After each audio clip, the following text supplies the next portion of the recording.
జయచంద్రారెడ్డి అనే వ్యక్తి పెద్దిరెడ్డి కుటుంబానికి బినామీ అని, అతను గతంలో పూర్తి స్థాయిలో పెద్దిరెడ్డి కుటుంబానికి పనిచేశాడని, పెద్దిరెడ్డి కుటుంబానికి విదేశాల్లో ఉన్న లిక్కర్ వ్యాపారాల్లో అతనికి లావాదేవీలున్నాయి, భాగస్వామ్యాలున్నాయని,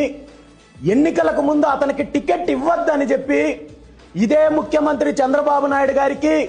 వాళ్ళ పార్టీకి సంబంధించిన నాయకులు, కార్యకర్తలు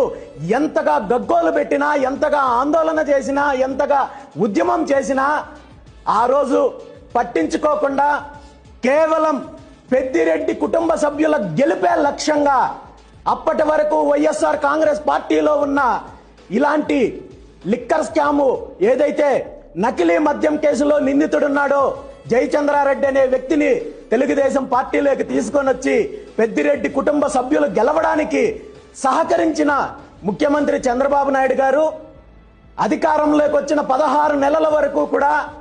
అతన్ని ఇన్ఛార్జిగా కొనసాగిస్తూ అక్కడికి సంబంధించిన ఇన్ఛార్జ్ మినిస్టర్ ఎవరైతే ఉన్నారో అతనితో కలిసి నకిలీ మద్యం తయారు చేయడానికి